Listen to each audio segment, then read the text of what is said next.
प्रसिद्ध अभिनेते सयाजी शिंदे यांचा राष्ट्रवादीत प्रवेश। सयाजी शिंदे आता पक्षाचे स्टार प्रचारक म्हणून काम करणार। मी राजकारणात कधी येईन असं मला वाटलंच नव्हतं। सगळ्यांनाच हा शॉक असेल।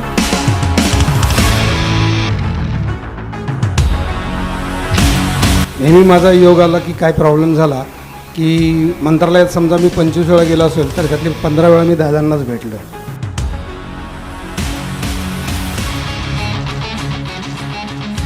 आणि योगायोगाने भेटल्यानंतर माझा जो अनुभव आहे तो सरळ एक घाव दोन तुकडे, त्याच्यात काय बदल नाही। डिसिजन एकदम पटाक करून होऊन जातो। प्रसिद्ध अभिनेते सयाजी शिंदे यांचा राष्ट्रवादीत प्रवेश। सयाजी शिंदे राज्यभरात पक्षाचे स्टार प्रचारक म्हणून काम करणार।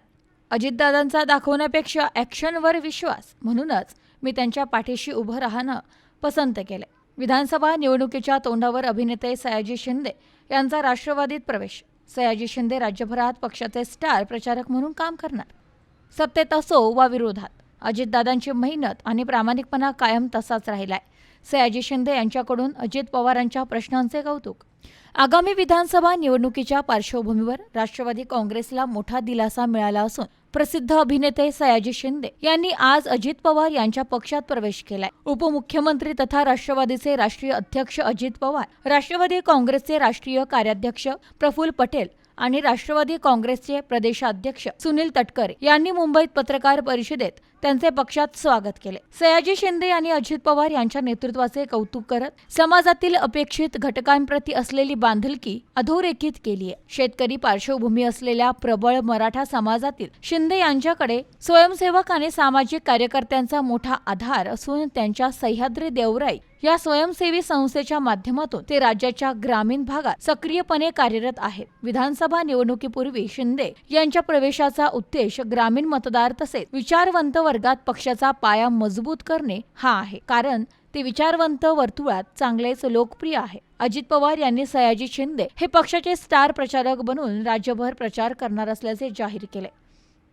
तर अजित पवार यांनी सयाजी शिंदे यांचे पक्षात स्वागत करताना सयाजी शिंदे यांच्या सामाजिक कार्याचे कौतुक केले। शिंदे यांनी विशेष वृक्ष लागवड, पाणी व मृत्यूसंधारण क्षेत्रात घेतलेल्या उपक्रमांचा त्यांनी उल्लेख केला। ते केवळ अभिनेतेच नाही तर सच्चे समाजसेवक आहेत, याची साक्ष त्यांचे सामाजिक कार्य आहे। सयाजींची विचारधारा आणि त्यांचे प्रयत्न आमच्या पक्षाच्या मूळ तत्वांशी सुसंगत आहेत, जे समाजाच्या प्रत्येक रस्त्याच्या उन्नतीसाठी समर्पित आहे, असे अजित पवार म्हणाले। सयाजी शिंदे यांच्या प्रवेशामुळे पक्षाची धोरणे व कार्यक्रम अधिक प्रभावीपणे राबविण्यास मदत होईल, असे राष्ट्रवादीचे अध्यक्ष म्हणाले। राष्ट्रवादीत प्रवेश करण्याबाबत बोलताना सयाजी शिंदे यांनी अजितदादांशी असलेल्या आपल्या जुन्या नात्यावर भर दिला। उपमुख्यमंत्री अजित पवार यांच्या प्रयत्नाचे कौतुक करताना ते म्हणाले की त्यांचा सर्वात मोठा गुण म्हणजे ते आपल्या शब्दावर ठाम आहेत। ते आतून जसे आहेत तसेच ते बाहेरूनही आहेत आणि स्वभावाने मीही तसाच आहे। माझ्या मनात जे काही आहे ते मी स्पष्टपणे बोलतो, हे तुम्हा सर्वांना ठाऊकच आहे। अजितदादा आणि माझ्यात हे काहीतरी साम्य आहे।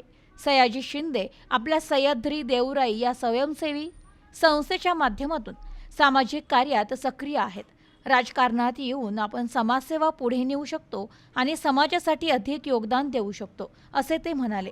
त्यांच्यासाठी अजित पवारांपेक्षा चांगला पर्याय नाही, कारण त्यांचा पक्ष अपेक्षितांसाठी काम करतो। शेतकरी, महिला, मजूर, राष्ट्रवादीची विचारधारा शिव, शाहू फुले आणि आंबेडकर यांच्या शिकवणीवर आधारित आहे, जी मला मनापासून भावते, असे शिंदे म्हणाले। सर्व पक्षांपैकी आपण राष्ट्रवादीचीच निवड का केली, या प्रश्नावर अभिनेते सयाजी शिंदे म्हणाले की इतर पक्षात जाण्यासाठी बरेच पर्याय होते, परंतु मी केवळ अशा पक्षात जाण्याचा विचार केला जिथे नेतृत्व पारदर्शक असेल आणि खऱ्या अर्थाने समाजाच्या कल्याणासाठी काम करेल। अजित पवार यांनी दूरदृष्टी आणि नेतृत्व वेगळे असून माझ्याप्रमाणेच त्यांचाही दाखवण्यापेक्षा कृतीवर विश्वास आहे, असा विश्वास शिंदे यांनी व्यक्त केलाय। व्यासपीठावरील सगळे मान्यवर, अजून मी नेता झालेलो नाही, पुढारी झालेलो नाही, मला सगळं प्रोटोकॉलप्रमाणे एवढं बोलता येत नाही। सिनेमामध्ये मी खूप नेत्यांच्या, गृहमंत्र्यांच्या, मंत्र्यांच्या अशा भूमिका केल्यात, विलनच्या भूमिका केल्यात। आता वाईट माणसाने राजकारणात यायचंच नाही असं तर काही बंधन नाही ना, सगळ्या चांगल्याच माणसाने यायचं असं का नाही। मुद्दा असा वाटला मला की मी राजकारणात कधी येईन असं मला वाटलंच नव्हतं. सगळ्यांनाच हा शॉक असेल. पण बऱ्याच गोष्टी करताना गेले 10 वर्ष मी काम करतोय आणि त्याची सुरुवात माझ्या आईच्यामुळे झाली होती. आणि मी ठरवलं होतं की आईच्या वजना एवढ्या बिया महाराष्ट्रात लावेन आणि जिथे जिथे मोकळ्या जागा असतील तिथं काम सगळं चांगलं करेन आणि पर्यावरणाचं काम अर्थात माझ्या आनंदाचं काम म्हणून करेन. आणि हे करत असताना नेहमी माझा योग आला की काय प्रॉब्लेम झाला की मंत्रालयात समजा मी 25 वेळा गेलो असेल तर त्यातले 15 वेळा मी दादांनाच भेटलो आहे. आणि योगायोगानं भेटल्यानंतर माझा जो अनुभव आहे तो सरळ एक घाव दोन तुकडे, त्याच्यात काय बदल नाही. डिसिजन एकदम पटाक करून होऊन जातो आणि मला त्याचा फायदा होत गेला. बऱ्याच वेळेला फॉरेस्ट डिपार्टमेंटमध्ये फिरताना अख्खा महाराष्ट्र पालथा घातला मी. बेन साहेबांना आम्ही जवळजवळ 70-75 किलोमीटर एका 3 दिवसात चाललो होतो. तर फॉरेस्ट डिपार्टमेंटचे काय प्रॉब्लेम आहेत. जेव्हा 2016ला जेव्हा ह्यात सुरुवात झाली होती तेव्हा देशी झाडं परदेशी झाडं याच्यावरनं जेव्हा वाद झाला होता तेव्हा जेव्हा काय झालं तेव्हा मी दादांनाच भेटले. दादांना भेटणं म्हणजे पहाटे 6ला भेटा, नाही तर 8ला पुण्याला भेटत, नाही तर 7ला.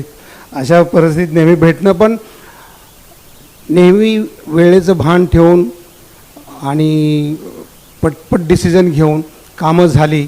त्यामुळे त्याच्याबद्दल नेहमीच मला आदर वाटला. आणि अचानक ह्या 8 दिवसात ठरलं की राजकारणात इकडं घेतलं तर काय होईल. तर मला वाटलं की बरेच प्रश्न बाहेर राहून बोलण्यापेक्षा आज जाऊन सिस्टीममध्ये जाऊनच आपल्याला सोडवावे लागतील आणि जे सुटत नाहीत. आणि त्यात जर दादांसारखा माणूस असेल तर मग काय, राष्ट्रवादी काँग्रेस असेल तर मग काय. तर मला वाटलं का नाही. आणि जेव्हा सहज असं उत्तर येते मनातनं, तर मला कित्येक गेले काही वर्ष मला काही लोकांनी विचारलं होतं, काही पक्षांनी बोलणं झालं होतं, पण माझ्या डोक्यात कधीच असं नव्हतं. पण ह्यावेळेला इन्स्टिंक्टिव्हली आलं की हे काम जास्त चांगलं करू शकतो आपण.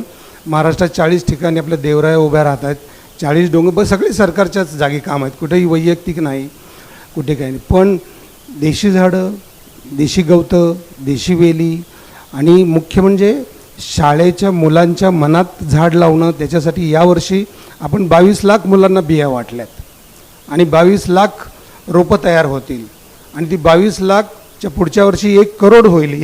या मला वाटते आत्ता ज्या पद्धतीनं माझा ह्या सगळ्यांशी चर्चा झाल्या, बोलणं झालं, त्याच्यानंतर मला वाटतं की मी पुढच्या वर्षातच ते 1 करोड 2 करोड विद्यार्थ्यांपर्यंत पोहोचेन. आणि जर बरोबर सिस्टीममधनं काम झालं तर वृक्षप्रसाद योजना, जी मी आता परवा आंध्र प्रदेशच्या डेप्युटी CM पवन कल्याणला सुद्धा भेटलो आणि त्यांनीसुद्धा सांगितलं की ही योजना फार चांगली आहे. तर झाडे लावा झाडे जगवा म्हणण्यापेक्षा ती जर भक्तांच्या थ्रू सुरू झाली तर किती भारी काम होईल. तर मला असं वाटतं की सगळ्याच गोष्टी आज बोलत नाही तुमच्याशी, पण मला असं वाटतं की मला काही या पक्षाच्या यांच्या विचारांच्या काही स्ट्रॅटेजीज मला आवडल्यात.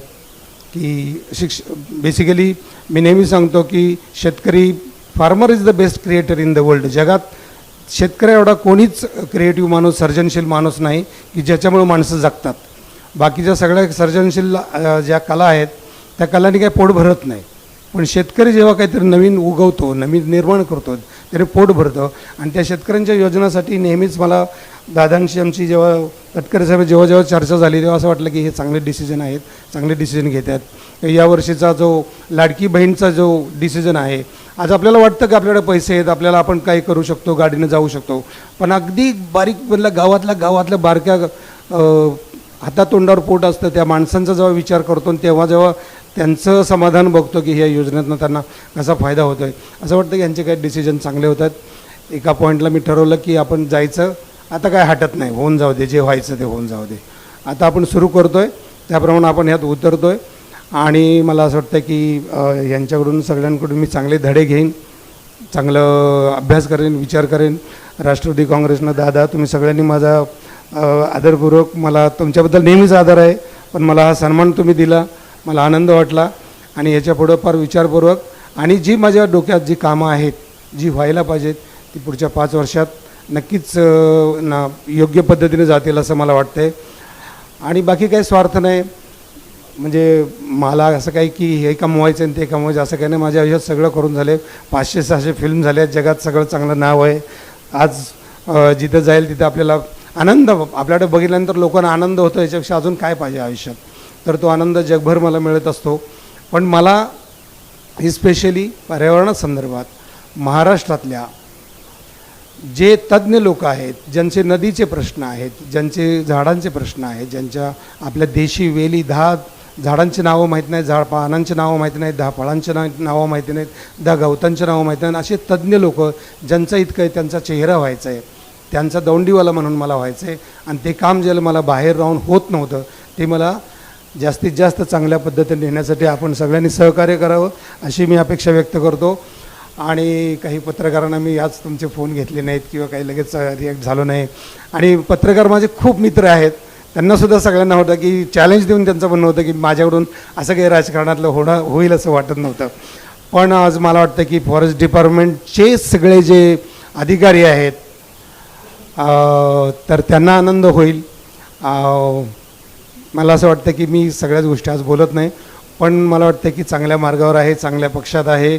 काय सगळे पक्ष एकसारखेच असतात, पण मला वाटतं की हे इथं जे मला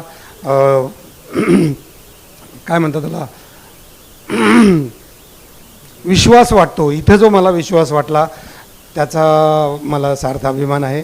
आणि मी सगळ्यांचे धन्यवाद सांगतो. धन्यवाद. Bureau report, news today 24.